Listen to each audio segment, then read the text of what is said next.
Hello दोस्तों, स्वागत है आपका A to Z स्टोरीज़ पर। हमारे साथ जुड़े रहने के लिए हमें सब्सक्राइब कीजिए और बेल आइकन को ज़रूर दबाइए। अद्भुत ऑफिशियल में आपका स्वागत है।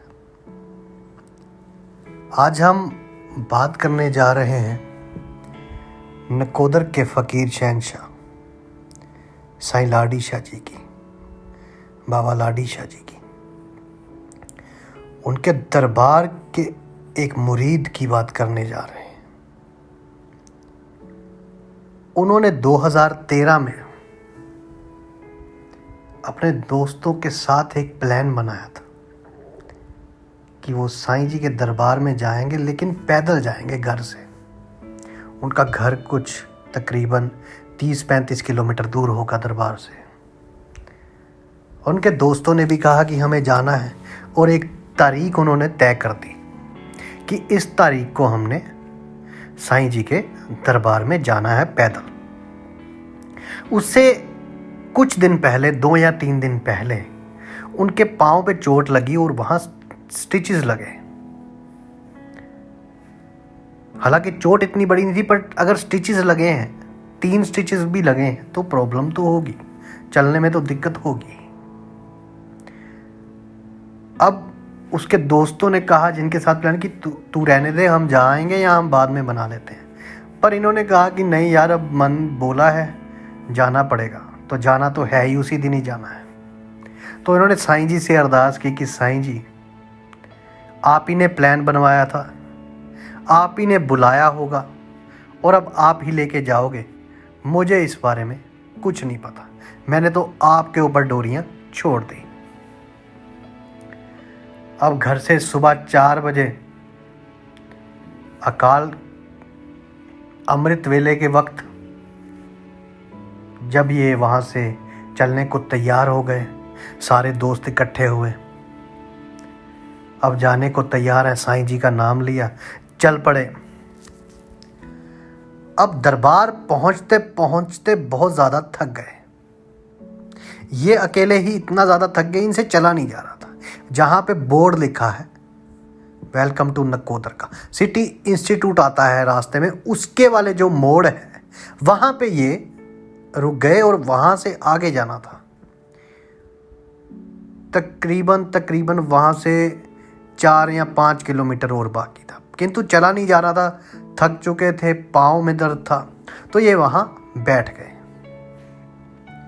अब दोस्त जो थे थोड़े से आगे थे, 1-2 दोस्त आगे थे और 1-2 दोस्त जो पीछे थे, और एक इनके साथ चल रहे थे। तो इन्होंने कहा कि तू बैठ, वहाँ सामने से मैं पानी वगैरह लेके आया। और ये बैठे और थक चुके थे काफ़ी, नीचे ही बैठ गए ज़मीन पे।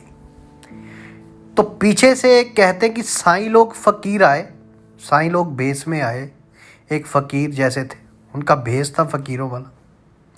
उन्होंने कहा उठ उठ, तुझे रोका था, तुझे रोक रहे थे, हम सभी रोक रहे थे कि ना, किंतु अब तूने कहा कि साईं जी ने बुलाया है, तो बैठ क्यों रहा है, चल उठ। तो कहते वो इतना बोल के आगे चले गए। अब वो आगे चले गए तो कहते मैं पहले तो नहीं सोचा, एकदम पानी पूनी पिया तो याद आया यार वो फ़कीर ऐसे बोल गए मुझे, और मैंने आगे पीछे घुमाया। अब वो फ़कीर पैदल थे, कितना ही दूर जा सकते थे, नज़दीक ही होंगे। तो इसने ये उठे, ये जो मुरीद थे साईं जी के, ये उठा और ये चलने को तैयार हो गया। चलते चलते चलते चलते इतनी तेज़ चला जितनी तेज़ कभी सोच नहीं सकता था कि इतनी तेज़ चलूँगा। और उसी फ़कीर को ढूंढते ढूंढते, साईं लोग को ढूंढते ढूंढते दरबार के बाहर आ पहुँचे। वहाँ पे भी वो फ़कीर नहीं मिले। और फिर अंदर जाके साईं जी के दर्शन किए।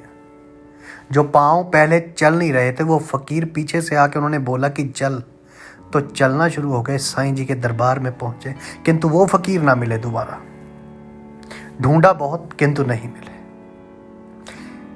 अगर यहाँ पर हमको लगता है कि साईं जी किसी न किसी रूप में आके उसे अपनी तरफ ले गए कि चल उठा, बैठा क्यों है। ये फ़कीर की मौज होती है, ये फ़कीर रहस्यों से भरे होते हैं।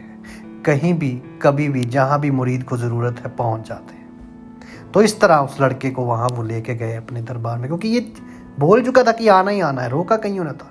यही ये बात सोचने लगा कि इनको कैसे पता इस बात का, इनको कैसे पता कि बात तो दोस्तों में हुई थी, तो इनको कैसे पता। वो ये फ़कीर की मौज होती है। यदि आपको हमारी ये कहानी, हमारी ये बातें, असल वाक़यात साईं लोगों के, साईं लाडी शाह सरकार के या और फ़कीरों मस्तों के, देवों के देव महादेव की बातें अच्छी लगती हैं तो आप हमें सब्सक्राइब कीजिए, शेयर कीजिए, लाइक कीजिए। आप सबके भीतर बसे उस परमात्मा को मेरा प्रणाम। आप सबका धन्यवाद।